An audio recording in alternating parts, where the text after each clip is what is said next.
This video will provide the rationale for all drop catch variations ranging from single pattern bilateral symmetrical to single pattern bilateral asymmetrical to a change in patterns and differences in dumbbell bilateral hold versus goblet position hold and even contralateral or ipsilateral hold variants, right?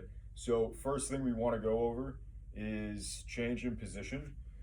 So why is it easier to start in one position and stay in that position versus changing to another position, right? So if I'm starting in my split stance as opposed to having to get there from a bilateral symmetrical stance, it's simply just more cognitive input, and it requires you to move through space a little bit more so than it does just starting in a single position, right? So if I'm here and I'm drop catching, this is relatively easier, more predictive, and less complex than it is to go here because I'm changing patterns.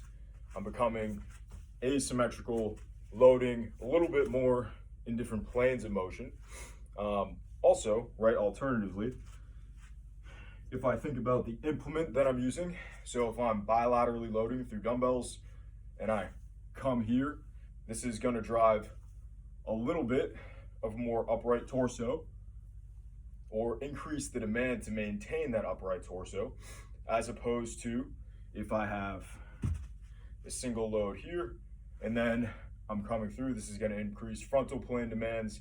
And then if I change the pattern, I come here, it's going to be a little bit less unstable coming through a contralateral load than it is coming through an ipsilateral load, right? So the load is always through the front foot, and I can land front foot flat, or I can land heel float, right? Which is going to involve more foot ankle complex. And when we think about the angle of our tibia or our shin when we're loading or drop catching, so if I simply land with a flat foot and I land super upright, that's going to be a little bit more glute, similar to if we have, say, like a skater squat, or if we have, pretend that there's something behind my foot, like a Bulgarian, right? If I'm doing a Bulgarian with a good amount of distance between my hip and the implement that's providing the external support, and I'm getting more hip flexion, less tibial inclination, then I'm loading more glute.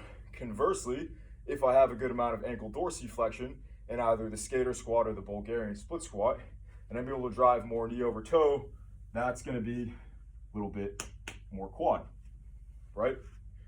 Beyond that, if we're thinking about progression of athletic patterns, if I can get a good amount of tibial inclination, but also a little bit of heel float, that's going to involve more of a yielding isometric. So yielding to force and trying to maintain position versus an overcoming isometric, which is where we're trying to move an immovable object.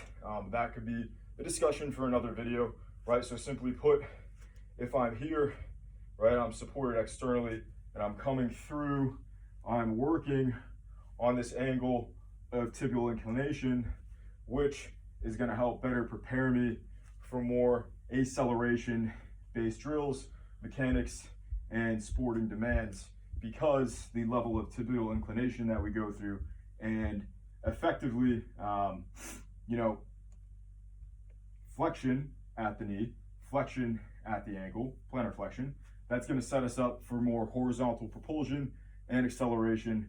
And if our tibia is a little bit less inclined, right, that's going to be better for vertical propulsion. So it's not like necessarily one pattern is better than another. It's just we got to think about why we're doing these things. So quick recap, if I'm using a goblet loaded variant, generally speaking, I'm looking to get more direct axial compression.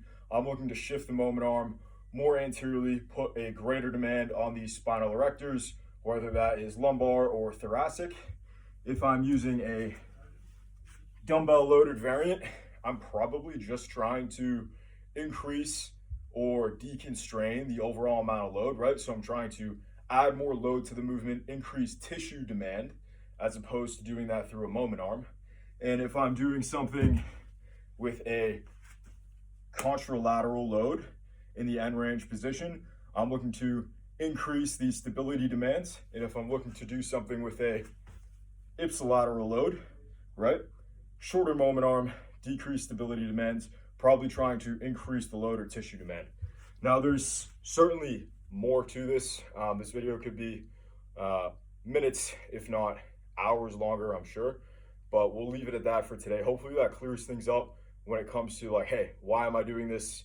How exactly do I do this? When it comes to the other videos that I made in regards to these split stance drop catches, because I know one, they're relatively high effort and high skill movement, and two, they can be somewhat complex. So hopefully again, this video clears things up.